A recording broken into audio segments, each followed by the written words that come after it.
pagi Ibu-Ibu yang terkasih. Juga untuk contoh Febri, terima kasih telah hadir di persekutuan wanita pada pagi hari ini. Bersyukur kepada Tuhan ya untuk anugerah dan kasih-Nya kita boleh ada, itu semua semata-mata karena anugerah Tuhan yang begitu besar bagi setiap kita. Mari kita akan mulai persekutuan kita pada pagi hari ini. Saya persilakan kepada Pak Bayuri.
Amin. Dan kita akan bersama-sama memuji memuliakan Tuhan. Ibu Irina akan memimpin puji-pujian pada pagi hari ini. Waktu dan tempat kami persilakan. Shalom ibu-ibu yang dikasihi Tuhan. Mengawali persekutuan kita, saya akan membacakan Mazmur pasal 95 ayat 6 dan 7. Masuklah, marilah kita sujud menyembah, berlutut di hadapan Tuhan yang menjadikan kita. Sebab Dialah Allah kita, dan kitalah umat gembalaannya, dan kawanan domba tuntunan tangannya. Hari lepas hari Tuhan memelihara kita dengan kasih setianya yang begitu nyata dan sempurna. Mari ibu-ibu kita bersyukur untuk kasih dan kebaikan Tuhan. Kita angkat pujian lebih luas dari samudra.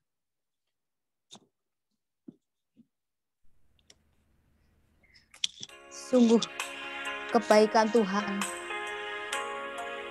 lebih luas dari samudra, lebih tinggi dari cakrawala, dan tidak terbatas. Mari kita angkat pujian. Musim berlalu, namun kau selalu peliharaku. Kasih dan setiamu tak pernah layu di hidupku. Lebih luas dari samudra, kebaikan-Mu Bapa takkan habis di hidupku. Lebih tinggi dari cakrawala, tak terbatas kasih-Mu. Sungguh ku bersyukur.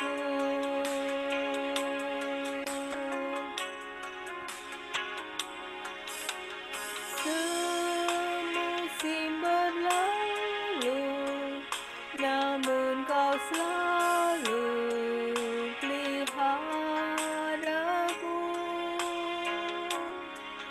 Kasih dan setiamu tak pernah layu di hidupku. Lebih luas dari samudra, kebaikan-Mu Bapa takkan habis di hidupku.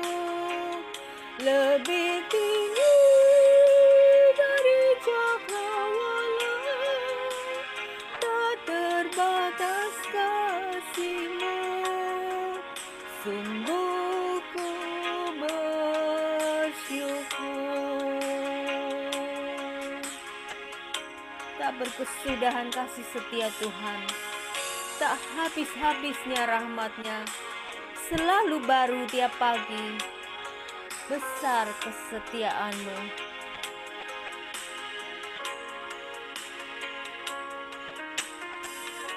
Sebab kasih-Mu besar mengatasi langit, dan setia-Mu sampai ke awan-awan. Lebih luas dari samudra, kebaikan-Mu Bapa takkan habis di hidupku. Lebih tinggi dari cakrawala, tak terbatas kasih-Mu. Sungguh ku bersyukur. Sungguh ku bersyukur. Sungguh ku bersyukur.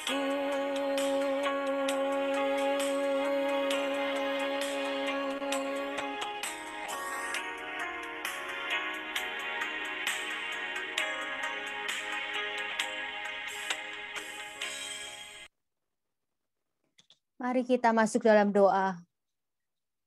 Tuhan Allah Bapa kami yang penuh kasih setia dan rahmat.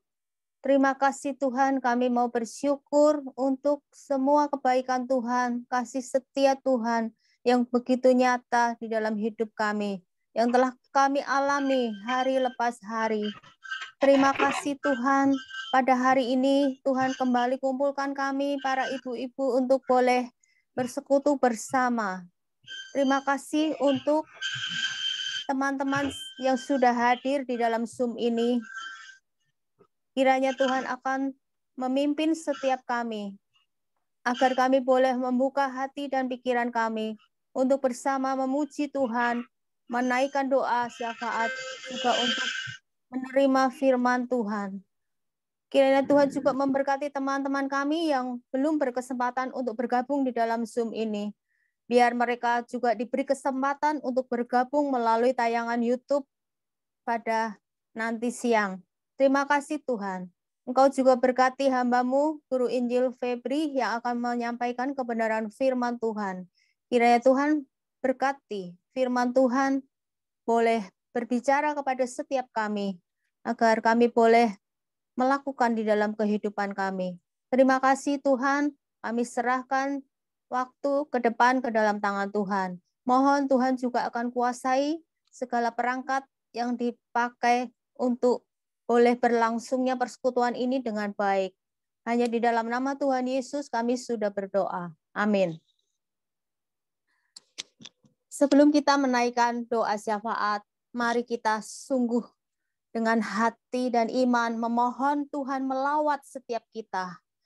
Kita menyerukan satu pujian, mampirlah dengar doaku.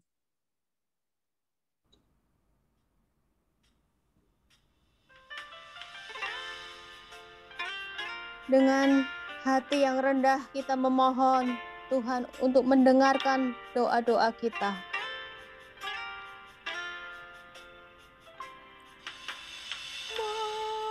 Mampirlah dengar doaku, Yesus penebus. Orang lain kau hampiri, jangan jalan terus. Yesus Tuhan, dengar doaku.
Doa syafaat akan dipimpin oleh Ibu Sofi.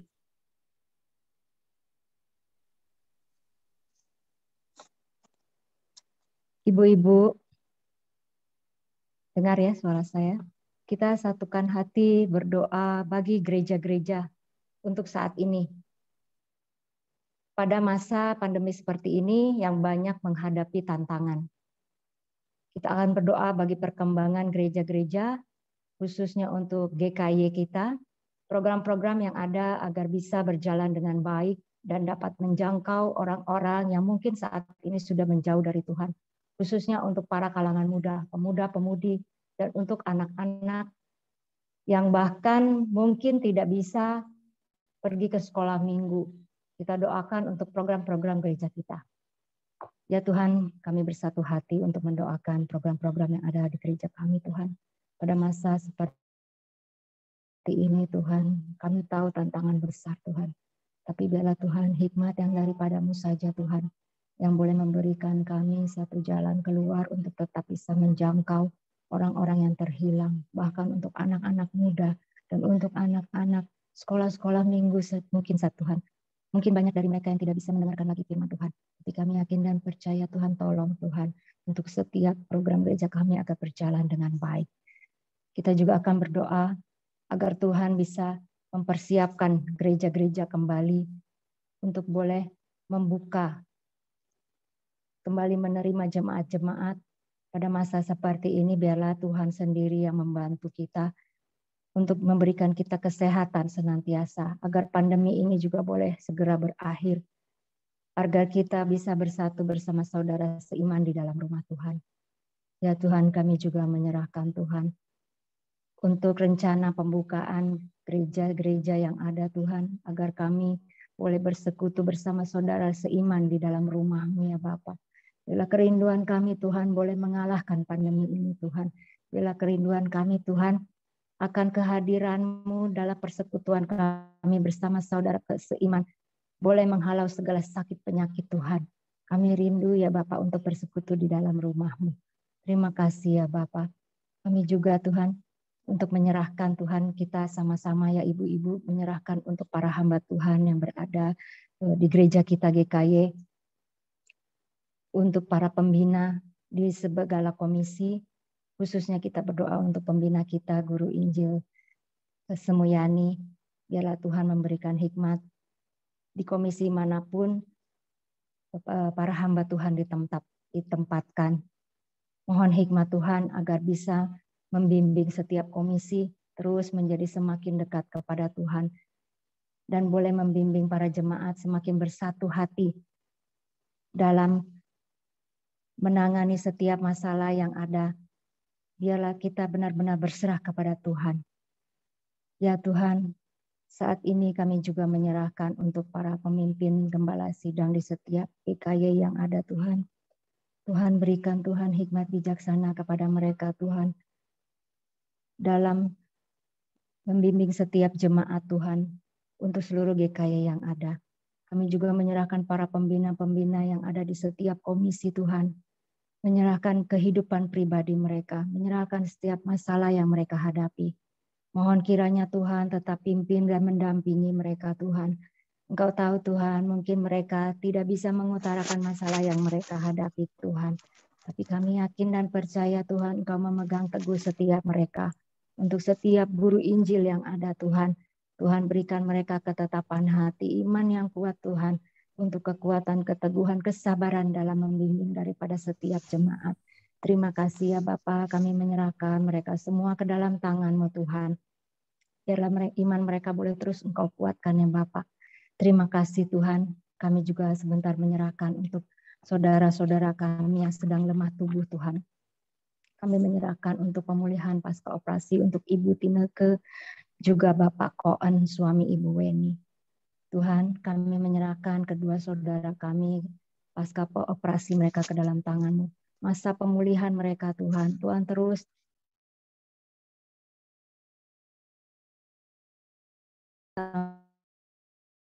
tambahkan kesehatan bagi seperti sedia kala. Terima kasih ya Bapak. Kami juga menyerahkan untuk saudara kami Ibu Meihua yang sedang stroke Tuhan. Kami menyerahkan ke dalam tangan-Mu juga untuk Adi Ibu Ani, Tuhan. Tuhan mohon Tuhan jamah mereka Tuhan. Engkau tahu sakit penyakit yang sedang mereka hadapi Tuhan. Tuhan tolong Tuhan berikan mereka kesabaran, kekuatan Tuhan.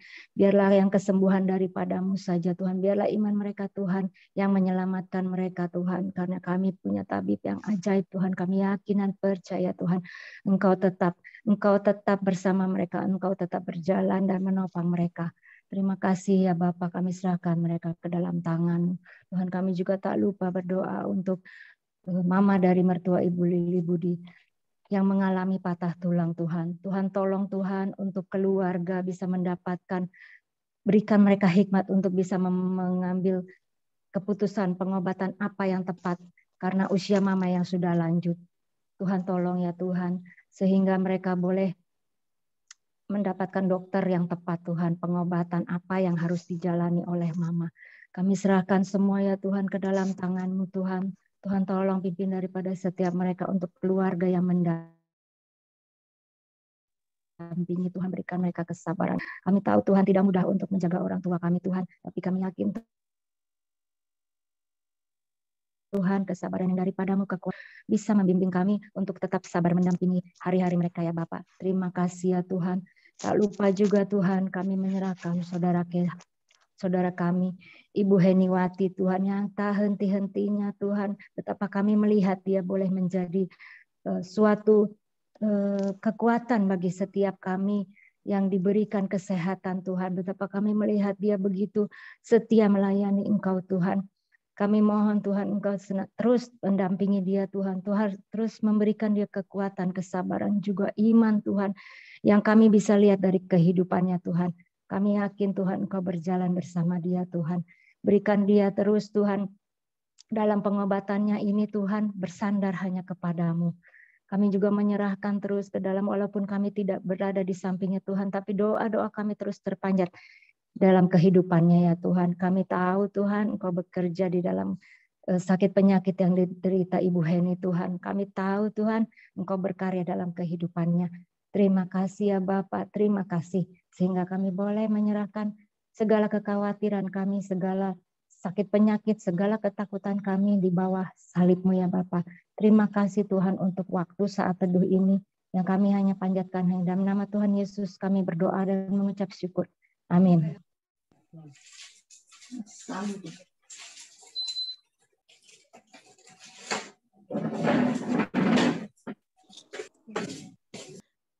Ibu-ibu, di dalam Lukas 19 ayat 10 mengatakan, sebab anak manusia datang untuk mencari dan menyelamatkan yang hilang. Bagi Tuhan, betapa berharganya satu jiwa untuk diselamatkan. Kita sebagai domba yang sudah ditemukan, kiranya hidup kita boleh menyenangkan hati Tuhan. Sebelum mendengarkan firman Tuhan, kita siapkan hati kita dengan satu pujian menyenangkan-Mu. Kita angkat pujian ini bersama-sama. Kita siapkan hati kita untuk boleh menerima firman Tuhan. Dan mohon Roh Kudus bekerja sehingga kita boleh melakukan firman Tuhan dalam hidup kita.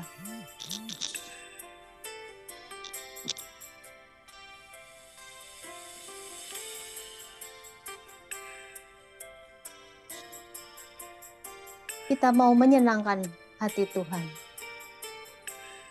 Aku mau menyenangkan-Mu.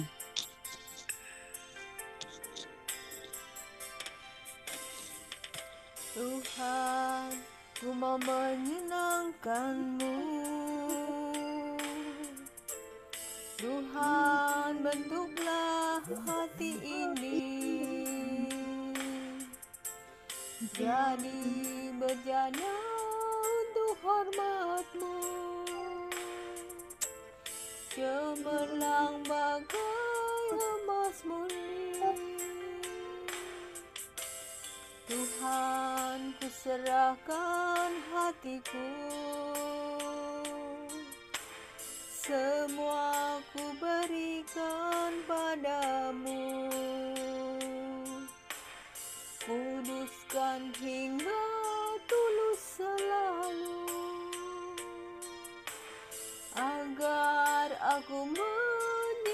menyenangkanmu, menyenangkanmu, senangkanmu. Hanya itu kerinduanku, menyenangkanmu, senangkan hatimu. Hanya itu kerinduanku.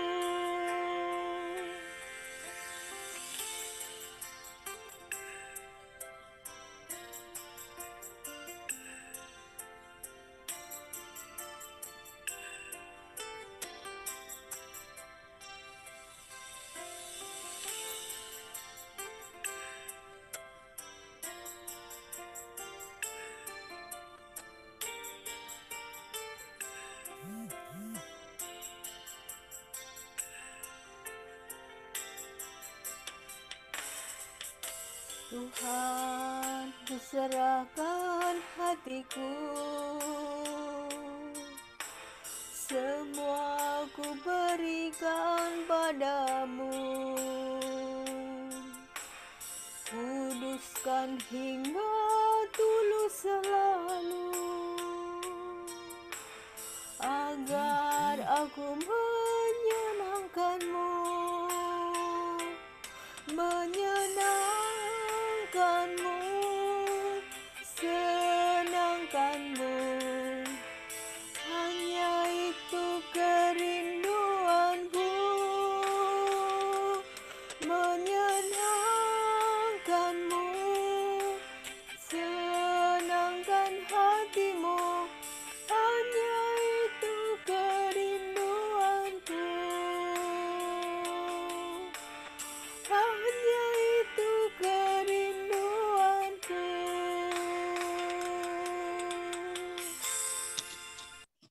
Waktu selanjutnya saya serahkan ke Guru Injil Febri. Ibu-ibu, mari kita sama-sama berdoa ya sebelum kita sama-sama merenungkan firman Tuhan. Mari kita berdoa. Bapa yang baik yang mengasihi kami, biarlah lagu ini menjadi kerinduan kami ya Tuhan. Bahwa walaupun mungkin kami berada dalam situasi yang tidak mudah, walaupun mungkin kami sedang bergumul, walaupun mungkin ada begitu banyak masalah dan beban yang menekan kami hari lepas hari, tapi kami selalu ingin menyenangkan-Mu ya Tuhan. Karena Engkau Allah dan Bapa kami yang baik, dan kami ingin seluruh kehidupan kami walaupun tidak sempurna, itu boleh selalu berkenan di hadapan-Mu dan menyenangkan-Mu. Tuhan, biarkan kami selalu dipenuhi oleh kasih kami, cinta kami kepadamu. Bahkan ketika saat ini, ketika kami datang bersekutu ya Tuhan sebagai saudari seiman, kami rindu ya Tuhan seluruh persekutuan kami, doa-doa kami, bahkan keseluruhan diri kami dan ibadah kami hari ini boleh sungguh-sungguh menyenangkan-Mu. Dan biarlah itu boleh menjadi sukacita kami ya Tuhan, ketika kami hari ini boleh berkumpul bersama-sama dan mendengarkan firman-Mu. Tuhan, tolong kami dan pimpin kami. Kalau sebentar kami akan mendengarkan firman-Mu, Tuhan tuntun kami. Kami butuh kesegaran dari firman-Mu. Kami butuh petunjuk-Mu, teguran-Mu, dan arahan-Mu. Terima kasih ya Tuhan, kami bersyukur Engkau berbicara dalam konteks hidup kami masing-masing, dalam kehidupan kami. Dalam nama Tuhan Yesus, Allah kami yang hidup, kami berdoa dan mengucap syukur. Amin. Oke, selamat pagi ibu-ibu sekalian. Senang sekali bisa ketemu dengan ibu-ibu lagi ya semua. Sudah lama saya nggak di KW juga, ya, tapi senang sekali bisa sama-sama dengan ibu-ibu sekalian lagi ya. Nah, mari kita sama-sama membuka satu bagian firman Tuhan yang diambil dari Lukas 15 ayat 1 sampai dengan 7. Lukas pasal 15. Hari ini kita akan sama-sama merenungkan tentang domba yang hilang. Ya, walaupun ayat 3 sampai 7 kita akan baca dari ayat yang pertama. Lukas 15 ayat 1 sampai dengan yang ke-7. Oke. Saya akan bacakan untuk kita semua, demikian firman Tuhan. Para pemungut cukai dan orang-orang berdosa biasanya datang kepada Yesus untuk mendengarkan Dia. Maka bersungut-sungutlah orang-orang Farisi dan ahli-ahli Taurat, katanya, ia menerima orang-orang berdosa dan makan bersama-sama dengan mereka. Lalu ia mengatakan perumpamaan ini kepada mereka. Siapakah di antara kamu yang mempunyai 100 ekor domba, dan jikalau ia kehilangan seekor di antaranya, tidak meninggalkan yang 99 ekor di padang gurun dan pergi mencari yang sesat itu sampai ia menemukannya. Dan kalau ia telah menemukannya, ia meletakkannya di atas bahunya dengan gembira. Dan setibanya di rumah, ia memanggil sahabat-sahabat dan tetangga-tetangganya serta berkata kepada mereka, "Bersukacitalah bersama-sama dengan aku, sebab dombaku yang hilang itu telah kutemukan."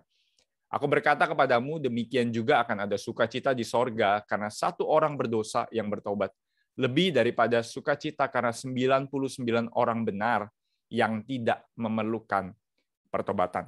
Nah, sebenarnya aja pembacaan firman Tuhan.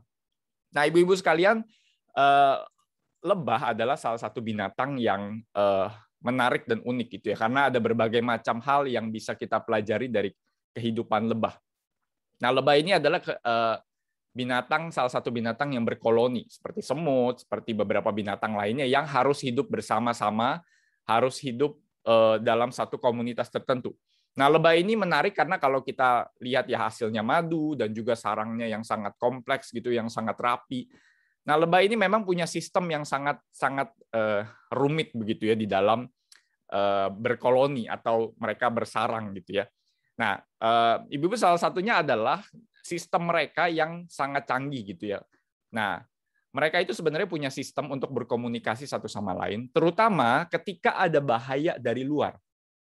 Nah, biasanya kalau kita ke sarang lebah, kenapa misalnya kadang ada orang yang takut gitu ya, mungkin lebah madu lebih jinak. Cuma lebah-lebah pada umumnya yang liar itu akan lebih agresif. Kenapa? Karena di luar dari sarang mereka, biasanya lebah-lebah pekerja yang di luar, itu biasa bisa mengirimkan sinyal gitu ya, entah dalam bentuk kepakan, bayangin ya, kepakan sayap mereka aja itu bunyinya udah bisa beda-beda. Nah, mereka bisa kasih sinyal dari luar dengan bunyi-bunyi getaran-getaran sayap yang berbeda untuk kasih sinyal ke dalam bahwa ini ada musuh, ini ada orang-orang yang mengancam, maka akan keluar lebah-lebah yang lain untuk menyengat dan kasih sinyal kepada yang lain.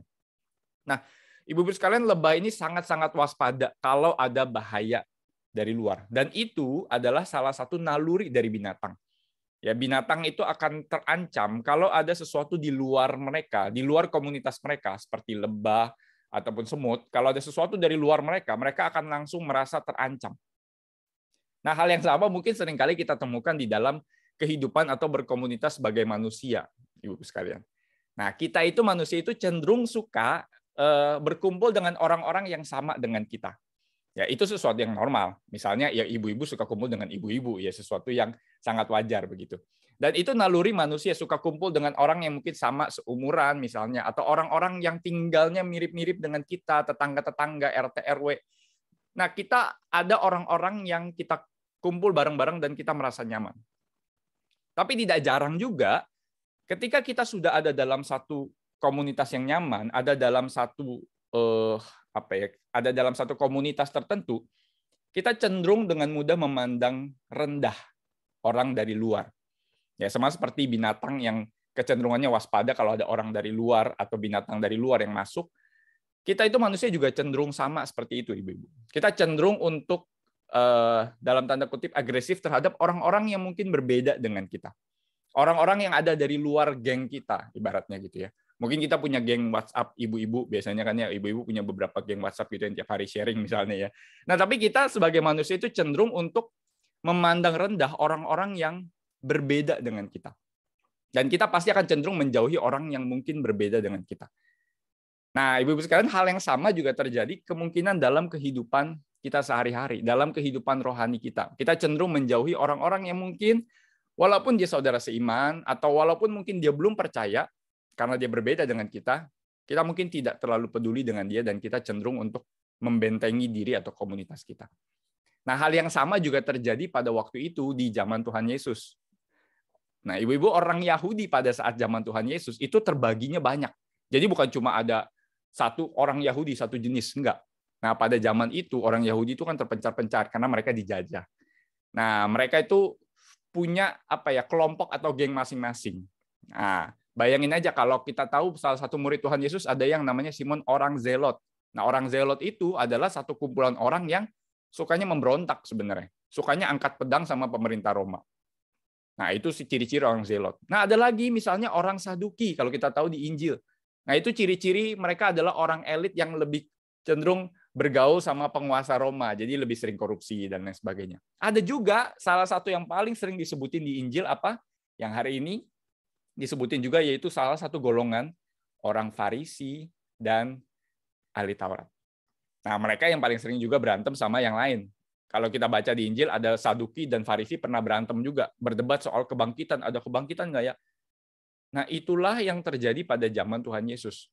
Nah, terutama Yesus ingin memperlihatkan orang Farisi dan ahli Taurat adalah salah satu orang yang paling agresif terhadap kelompok yang lain, orang yang paling tidak suka terhadap kelompok yang lain, dan merasa diri paling benar. Nah, perikop yang baru saja kita baca, itu adalah trilogi ibaratnya. Itu kayak 3 paket jadi satu, paket 3 in 1, Ibu-ibu. Ya.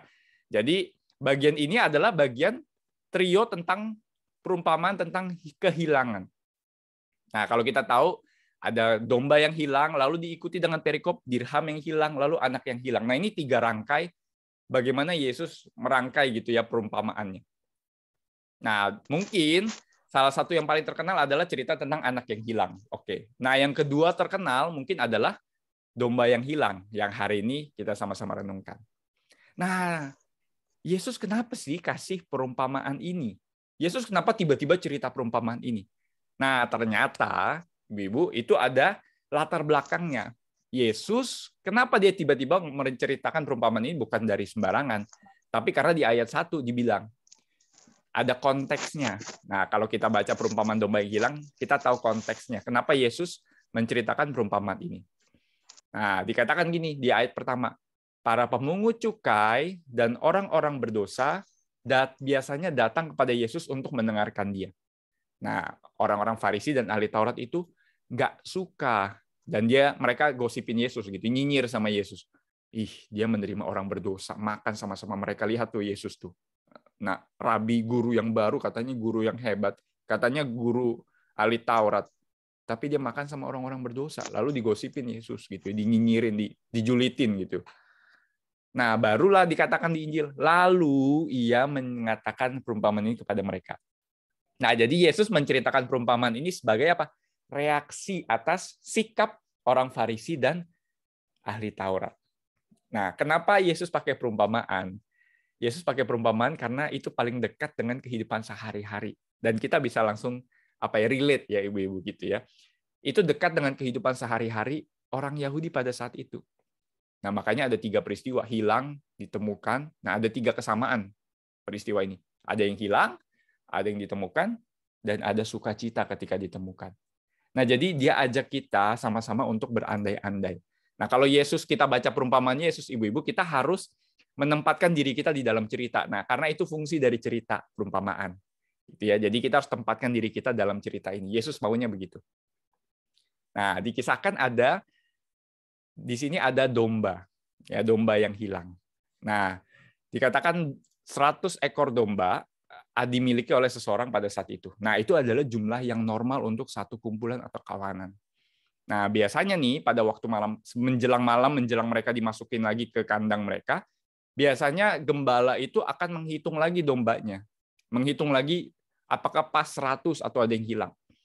Nah, Ibu-ibu, domba itu, kita nggak ada sedikit sekali domba di Indonesia ya. Domba itu salah satu binatang yang sebenarnya cukup gampang tersesat. Kenapa? Karena penglihatannya itu pendek. Dia sebenarnya matanya agak rabun. Jadi kalau bisa kayak orang pakai kacamata plus gitu ya. Jadi cuma bisa mungkin lihat ya, mungkin ya 30 cm ataupun 50 cm atau 1 meter gitu dari depannya gitu ya. Jadi domba adalah binatang yang rabun. Makanya kenapa domba itu gampang hilang, gampang jatuh ke lubang? Karena dia sangat-sangat susah untuk melihat. Nah, dia biasanya mengandalkan apa? Mengandalkan pendengarannya. Makanya Yesus pernah bilang ya, domba-dombaku mendengarkan suaraku. Karena yang bisa mereka andalkan cuma pendengarannya. Nah, ketika ada satu domba yang hilang ini, Ibu-ibu, sang gembala ini rela meninggalkan yang 99 di padang karena cintanya kepada yang satu itu.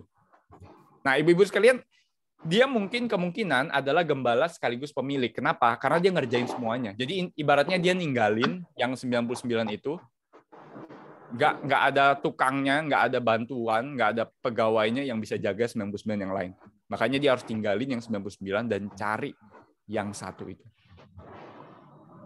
Nah, kalau dia cari yang satu itu, ibu-ibu, itu adalah sesuatu yang beresiko buat dia. Itu adalah sesuatu yang beresiko buat dia. Kenapa? Karena yang 99 itu sangat-sangat beresiko untuk hilang juga. Ya, sangat-sangat beresiko untuk lepas atau lari juga. Nah, tapi si gembala ini tetap mencarinya. Nah, akhirnya diketemukan, seperti yang kita tahu, cerita yang sangat familiar. Nah, ketika dia sudah menemukannya, reaksinya itu seakan-akan lebay gitu ya, ibu-ibu. Reaksinya itu seakan-akan sangat-sangat berlebihan. Kenapa? Satu domba aja yang hilang, itu bisa bikin dia undang, dia bilang apa? Sahabat, tetangganya, ayo datang dong, aku baru ketemu dombaku, gitu ya. Nah, bayangin siapa yang baru kehilangan sesuatu, misalnya handphone atau perhiasan lah, walaupun itu berharga gitu ya. Tapi siapa di antara kita yang kalau begitu, kita undang sahabat dan tetangga kayak mau bikin pesta kawinan gitu ya? Nggak ada. Tapi si tuan ini yang punya domba ini, satu aja yang hilang, yang diketemuin, itu dia bikin pestanya udah sampai kayak mau hajatan begitu ya. Nah, ini sesuatu yang justru menarik. Kenapa? Karena ada penafsir yang menyebut bagian ini, ibu-ibu sekalian, 3 perumpamaan ini sebenarnya bukan 3 perumpamaan tentang hilang sebetulnya, tapi disebut 3 parables of joy, 3 perumpamaan sukacita. Kenapa? Karena itu menggambarkan sukacita, sedang ingin menunjukkan sukacita dari Tuhan, sukacita dari Sang Pemilik. Kalau melihat sesuatu yang hilang, itu ditemukan kembali. Nah, sehingga apa yang bisa kita sama-sama renungkan di dalam sukacita Sang Pemilik ini? Nah, saya ingin kita melihat ini dari 2 kacamata. Ya, kalau kita lihat perumpamaan, kita selalu menaruh diri kita di dalam cerita itu. Nah, saya ingin kita melihat dari 2 perspektif nih, kacamata yang bisa kita pelajari bersama-sama dari perumpamaan ini. Nah, yang pertama adalah dari kacamata orang Farisi dan ahli Taurat. Nah, bayanginnya kita jadi mereka yang dengar kisah Tuhan Yesus, yang kita jadi orang Farisi dan ahli Taurat di depan Tuhan Yesus yang lagi cerita perumpamaan ini. Nah, ini menjadi shocking terapi buat orang Farisi dan ahli Taurat. Kenapa? Karena orang Farisi dan ahli Taurat adalah orang yang paling menjauhkan diri dari orang lain. Mereka eksklusif karena mereka sadar kelompok saya yang paling benar menjalankan hukum Taurat. Saya yang paling hebat, saya yang paling rohani dibanding yang lain. Lihat tuh Yesus, rabi yang terkenal nyembuhin banyak orang, tapi dia duduk bareng. Kenapa? Karena di masa itu orang Farisi menganggap kalau kita duduk bareng, makan bareng, atau sentuh aja orang berdosa, artinya apa? Pemungut cukai, pengkhianat bangsa dibilangnya. Orang perempuan sundal mungkin, lalu orang-orang yang kawin campur, bukan orang Yahudi asli. Mereka dianggap pemungut cukai dan orang berdosa yang disingkirin masyarakat.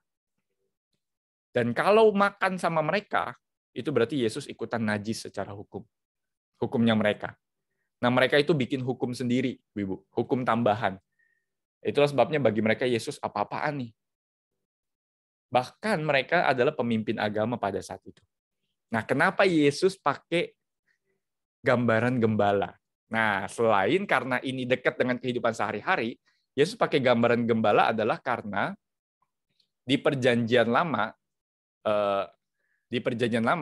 ibu-ibu, orang pemimpin-pemimpin agama itu dianggap sebagai gembala. Nah, di Nabi Yehezkiel dibilang gini, beginilah firman Tuhan Allah, aku sendiri akan menjadi lawan gembala-gembala itu, dan aku akan menuntut kembali domba-dombaku dari mereka. Nah, jadi ibaratnya Tuhan itu nuntut lagi domba-domba dia balik. Karena apa? Di zaman Yehezkiel itu pemimpin-pemimpinnya korup. Gembala-gembala, pemimpin-pemimpin agamanya, raja-rajanya, itu korup. Nah, itu di Perjanjian Lama udah ada. Jadi gembala-gembala itu ibaratnya pemimpin-pemimpin yang jahat. Mereka nggak kasih makan dombanya, mereka nggak pedulin dombanya, kerjanya menyakiti domba-dombanya. Dan Yesus makanya bilang, akulah gembala yang baik. Jadi seakan-akan Yesus lagi menentang nih orang Farisi dan ahli Taurat yang adalah gembala yang jahat, gembala yang kerjaannya menghakimi umatnya, nggak suka sama orang lain. Dan Yesus memperkenalkan diri seakan-akan melawan orang Farisi dan ahli Taurat. Nah, ibu-ibu sekalian, Yesus ketika ceritain perumpamaan ini, itu jadi shocking terapi buat orang Farisi dan ahli Taurat yang dengar. Iya ya, kalau ada satu yang hilang, biasanya aku juga pasti cari dong, itu namanya aset yang berharga. Tapi aku malah membiarkan orang, melukai orang. Nah, itu shock terapi dari Yesus buat para pemimpin agama pada saat itu. Nah, makanya Yesus itu, saya lupa gambarnya nggak saya taruh. Nah, kalau kita tahu gambaran Yesus ya. Kita tahu foto-foto Yesus dengan domba itu biasanya apa? Yesus lagi gendong dombanya ya. Kita ingat ya kalau kita lihat gambar-gambar atau di ini, Yesus itu bukan cuma gendong tapi sebenarnya memanggul. Nah, itu dari perumpamaan ini. Jadi biasa domba-domba itu dipanggul di bagian belakang leher gitu ya. Jadi kakinya dipegang gini supaya apa, dia nggak bisa lari lagi, supaya dia yang terluka itu, yang nggak bisa jalan itu bisa Yesus panggul, bisa gembala itu panggul. Nah, itulah gambaran Yesus dibandingin dengan ahli Taurat, orang Farisi yang kerjaannya julid, kerjaannya menyakiti orang, kerjaannya gosipin orang, kerjaannya menyakiti orang lain. Nah, apa yang bisa kita pelajari dari kacamata orang Farisi dan ahli Taurat ini? Saudara, kita bisa juga jatuh ke dalam yang namanya spiritual abuse. Atau sebenarnya ketika kita memakai alasan spiritual untuk menyakiti orang lain. Nah, ini bisa kita temukan. Nah, kita itu namanya persekutuan ya. Kita itu namanya orang ketemu orang, entah di gereja, entah di luar gereja, itu pasti ada berantemnya atau nggak sukanya, benar nggak? Walaupun kita satu persekutuan besar, wajar kalau kita punya geng-geng kecil misalnya, punya kelompok-kelompok yang lebih kecil. Tapi ada kalanya, ibu-ibu, kita itu wajar sekali untuk mungkin nggak suka atau nggak setuju sama orang. Kita nggak suka, lihat orang itu misalnya kita aja udah nggak suka. Tapi kecenderungannya adalah kita sebagai orang Kristen itu seringkali apa? Seringkali melabeling orang itu. Kamu nggak usah dengerin dia lah, dia kurang rohani, dia aja datang jarang, dia aja apa. Kita merasa kita lebih rohani dari orang, itu menjadi alasan bagi kita untuk menyakiti orang lain. Untuk menjadi alasan bagi kita untuk apa? Gosipin orang lain. Nah, hati-hati sekali, ini penyakit spiritual yang kadang bisa menggerogoti kita dari dalam. Kita lama-kelamaan merasa lebih baik dari orang lain. Orang Farisi dan ahli Taurat merasa benar dan tidak perlu Yesus, dan itu adalah sesuatu hal yang sangat berbahaya. Kalau kita sudah mulai merasa lebih rohani atau lebih baik daripada saudara kita, di situ kita harus mulai hati-hati. Kenapa? Karena di situ bisa jadi kita udah mulai menghakimi orang lain. Dan di saat kita merasa lebih baik dari saudara kita, di situ kita yang rugi untuk melihat anugerah Tuhan dalam diri dia. Nah, saya selalu bilang gini ke diri saya sendiri. Kalau saya nggak suka sama orang, atau saya nggak setuju sama orang itu, dan saya merasa orang ini apaan sih gitu ya. Kan ada orang-orang yang kita nggak suka misalnya. Ketika saya sudah mulai merasa lebih baik dari saudara saya, dari orang-orang sekitar saya selalu bilang ke diri saya, kamu yang rugi loh.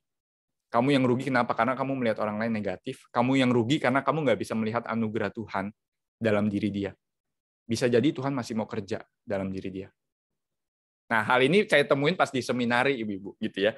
Jadi kalau dulu pas saya masuk seminari di Malang gitu, di saat jangan menyangka kalau orang masuk ke seminari itu semuanya baik gitu ya. Dalam arti semuanya pasti kayak malaikat, kita di sana memuji Tuhan terus, enggak ya.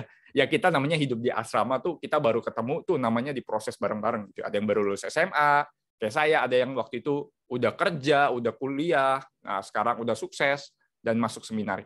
Nah, di sana ada banyak hal yang dibentuk saya di asrama, apalagi dengan relasi dengan orang lain. Nah, saya pernah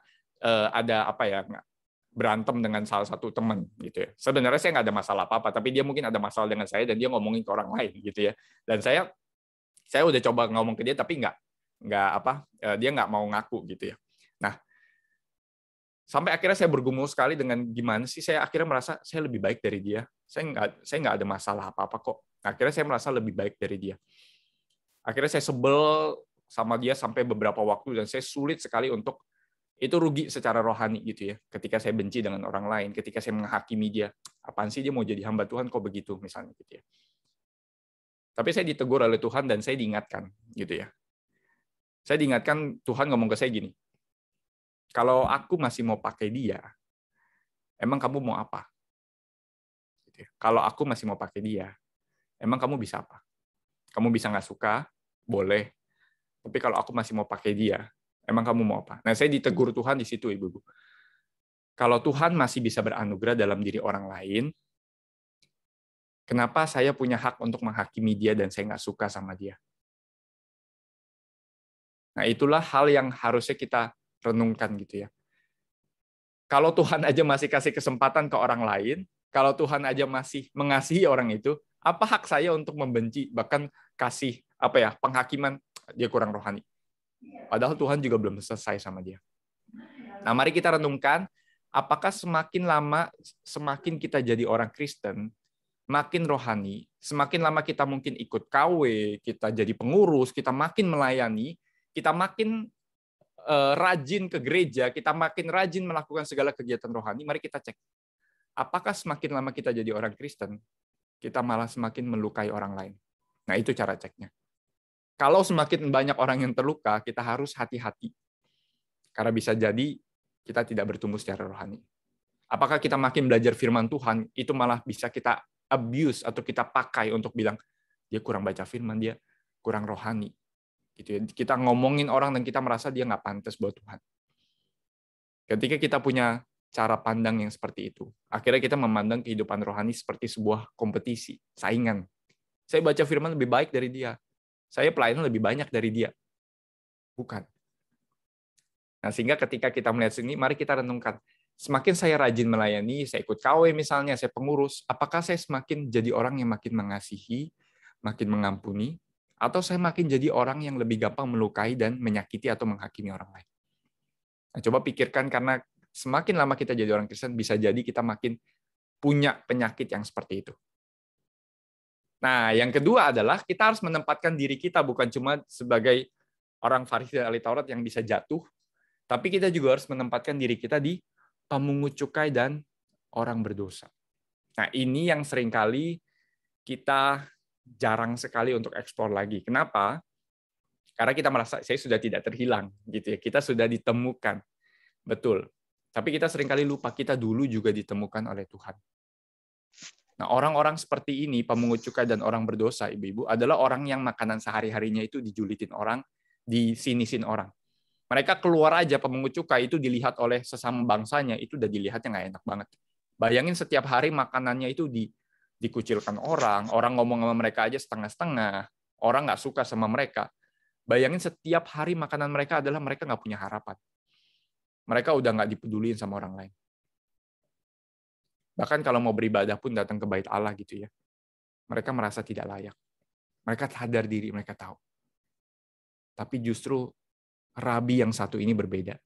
Yesus, Rabi yang satu ini berbeda. Baru pertama kali ada orang yang mau ngobrol, dengerin mereka, dan bahkan makan bareng mereka. Nah, lucunya di sini, ibu-ibu, Injil itu lagi menceritakan sebuah ironi. Kenapa?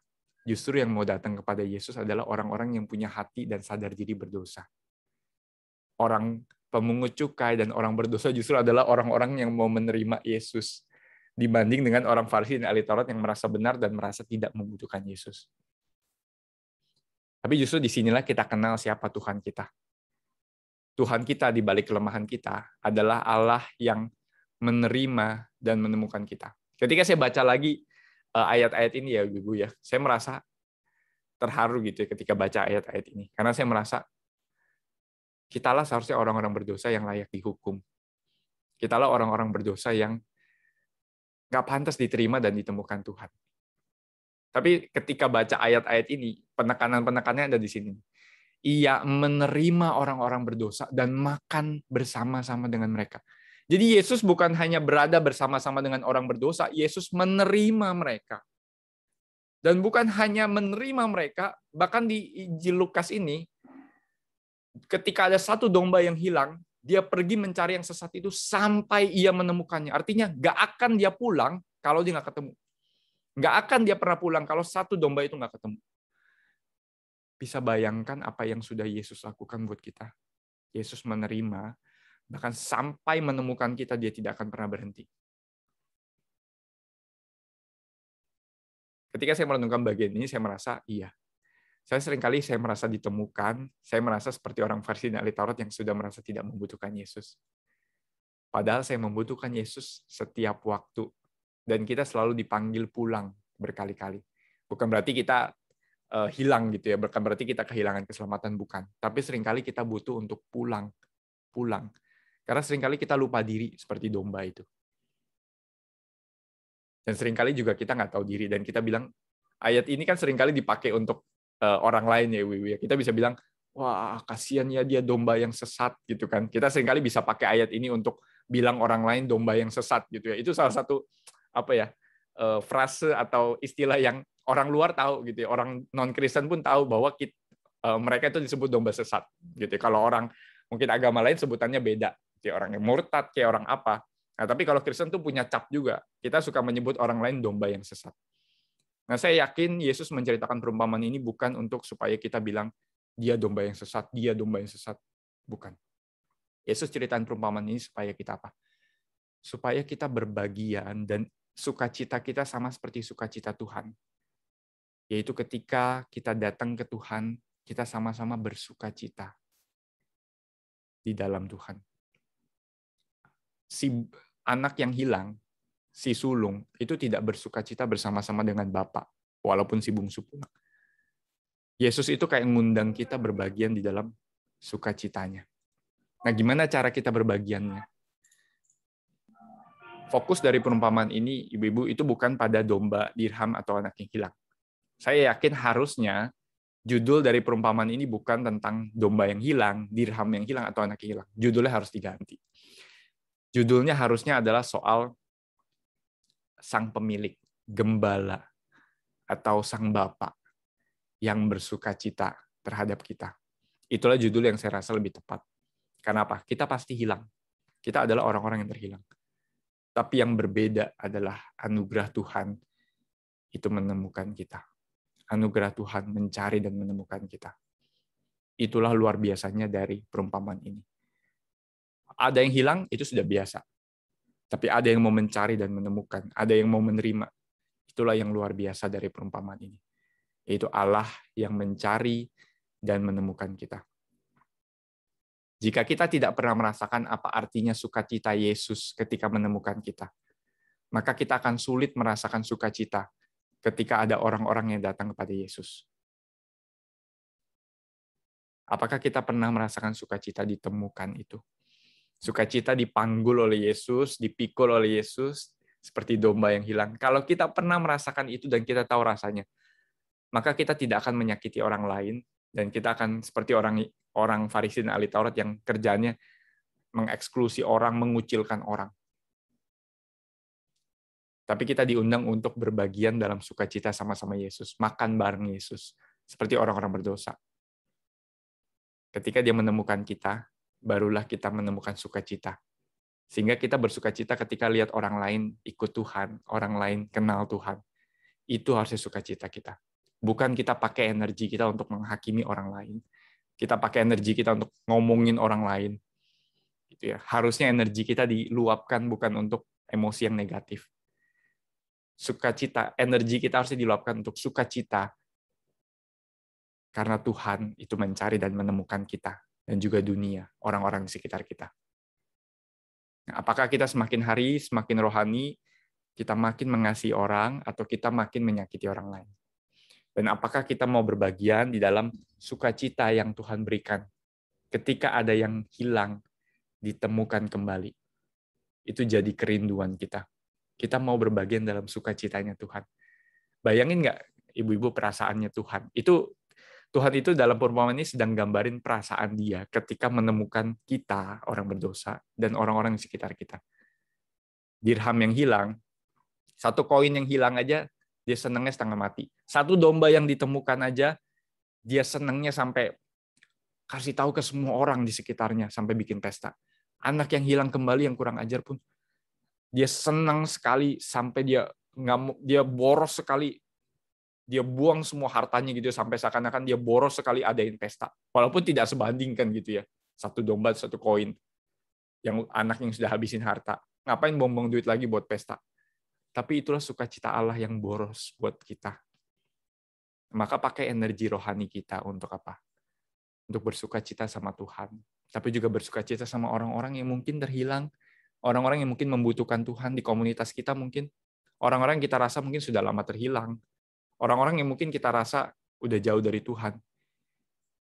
Maukah kita pakai energi untuk membawa mereka dan bersukacita dibanding menghakimi, menyakiti, dan melukai orang? Biarlah kita berbagian di dalam sukacita Bapa ini. Mari kita sama-sama berdoa ya.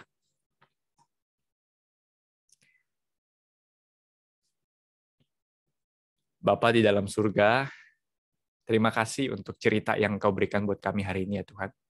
Kisah tentang domba yang hilang, tetapi kisah tentang Tuhan yang mencari, menemukan kami, bahkan sampai boros sekali Engkau berusaha untuk menemukan kami ya Tuhan. Dan ketika Engkau menemukan kami, Engkau bersuka cita luar biasa karena kami. Dan sudah seharusnya ya Tuhan, kami pun menganggap orang lain demikian. Orang lain yang membutuhkan Tuhan, orang lain yang membutuhkan kasih Kristus. Ampuni kami ya Tuhan kalau kami semakin hari merasa diri kami semakin benar, semakin rohani. Dan kami pakai itu untuk menyakiti orang lain.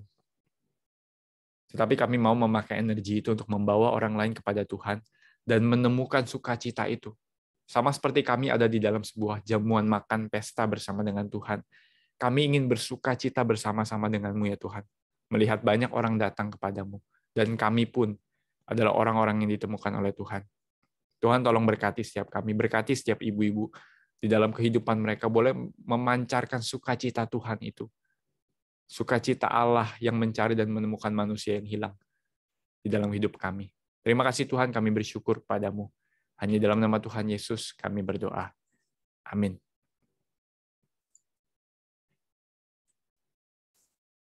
Ya, terima kasih untuk Contoh Febrianto yang telah menyampaikan kebenaran firman Tuhan yang sangat jelas sekali ya ibu-ibu.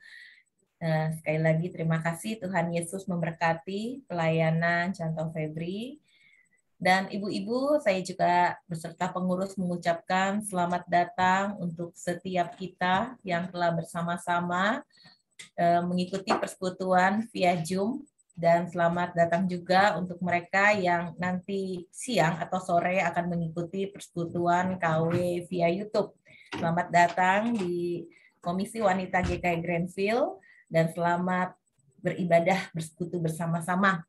Ibu-ibu yang terkasih, ada beberapa hal yang akan saya wartakan. Yang pertama, tanggal 15 Oktober kita akan melakukan tukar mimbar ke VTI. Ya, VTI itu Villa Tanggrang Indah, ibu-ibu. Memang kita tidak bisa datang ke sana, tetapi ini adalah kesempatan yang indah juga. Biasanya kalau tukar mimbar itu kan hanya sebagian yang datang gitu ya, ibu-ibu ya. Tapi ini kita semua akan diboyong ya, ibu-ibu, yaitu lewat Zoom tentu saja. Ya, jadi mari bersama-sama kita hadir. Ada dua KW nih yang akan bergabung bersama-sama dengan pembicara saya sendiri. Nah, ibu-ibu, mari kita jadikan ini merupakan kesempatan yang indah untuk boleh mengajak rekan-rekan kita yang mungkin belum pernah ataupun mungkin sudah lama tidak ikut ke Komisi Wanita, kita undang mereka untuk hadir ya ibu-ibu ya. Jumat 15 Oktober jam 10 pagi. Yaitu pengumuman yang pertama. Lalu tanggal 22-nya, ibu-ibu ya, kalau kita sudah berkunjung ke VTI juga akan berkunjung ke kita, ibu-ibu. Ya, itu tanggal 22 Oktober. Ya, kita senang sekali 2 kali persekutuan kita bisa gabung bersama-sama dengan Komisi Wanita VTI. Ya, jadi kita punya banyak rekan-rekan keluarga seiman ya, ibu-ibu. Oke, selanjutnya apakah ada tambahan dari Ibu Vivi? Apakah perlu diumumkan sedikit mengenai Thanksgiving semua? Ya, atau boleh. tidak usah? Boleh, nggak apa-apa. Biar tahu garis besarnya ya, Bu Vivi ya. Iya, semua aja. Oh, ya, boleh. Ibu-ibu yang terkasih, kita bersyukur kepada Tuhan ya. Tahun 2021 boleh dikatakan tinggal menghitung bulan ya. Nanti baru menghitung hari ya. Ini menghitung bulan ibu-ibu ya. Dan kalau kita melihat ke belakang ya, menengok ke belakang, mungkin tahun ini banyak sekali cerita yang dapat kita tuangkan. Dan bagaimana cerita itu adalah cerita yang bukan hanya kita sendiri, tetapi berkaitan kita dengan Tuhan yang selalu memimpin kehidupan kita. Nah, acara Thanksgiving tahun ini kita akan coba buat spesial, ibu-ibu. Ya, buat spesialnya bagaimana kita pengurus akan melibatkan semua, mulai dari acara Thanksgiving sampai dengan Natal, melibatkan seluruh anggota KW. Ya, kalau KW kita ada 100-an, nggak mungkin juga ya ibu-ibu, tetapi diwakilkan. Setiap kelompok itu akan dipilih atau ditunjuk oleh ketuanya 1 orang. Ya, jadi ini boleh dikatakan partisipasi semua kelompok. Untuk acara Thanksgiving telah dipilih 6 kelompok ibu-ibu. Kelompok Dorcas, kelompok Deborah, kelompok Rahel, kelompok Naomi, kelompok Ruth, dan juga kelompok Esther. Sesi acara kita telah menghubungi apa yang menjadi tugas mereka. Dan selebihnya 6 kelompok lagi yang belum disebutkan, siap-siap untuk acara Christmas, ya, Natal KW kita. Jadi apa acaranya? Ibu-ibu mungkin saya tidak rincikan di sini, supaya ini juga menjadi kejutan buat kita. Ya, pokoknya kita panitia atau pengurus berusaha buat yang baik begitu ya. Ibu-ibu dukung dalam doa agar acara ini boleh berjalan dengan lancar. Jadi mereka yang telah dihubungi, kami minta untuk boleh betul-betul ya mempersiapkan sebaik-baiknya. Tidak usah malu karena ini adalah kita sendiri, keluarga kita sendiri ya ibu-ibu ya. Kita bagi berkat gitu lewat kesaksian hidup kita, lewat suara kita untuk kemuliaan nama Tuhan. Yaitu ya Bu Vivi ya. Ya, semua Sisi. Ya. Oke, kita foto dulu ya. Ya. Oke, tolong videonya semua di on. Saya foto. 1, 2, 3. Oke.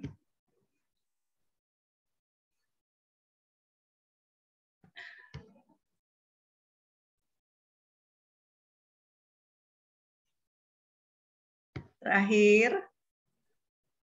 1, 2, 3. Terima kasih. Sekali lagi terima kasih untuk Cuantau Febri yang sudah melayani kita pada siang hari ini. Tuhan terus berkati pelayanan Cuantau ya. Oke, terima kasih ibu-ibu semua. Sampai ketemu minggu depan. Ya, Tuhan memberkati. Semua doa ya. Ya, kita tutup dalam doa. Saya melihat ada beberapa yang baru ya. Ada Ibu Valencia Cokro Mulia. Boleh dibuka kali ya videonya. Nah, semua itu Ida, semua. Oh, itu Ida. Oke. Ya. Justru yang saya mau lihat ini ada email itu yang saya lihat itu siapa email. Nah, itu Ida. Ida ya. Oke, jadi tidak ada yang baru ya, Bu? Ya. Yang saya nggak tahu itu satu email itu yang saya nggak tahu. Iya. Email ya. Ya. Email. Apakah boleh email untuk dibuka videonya dan memperkenalkan diri? Mungkin lagi nggak di tempat.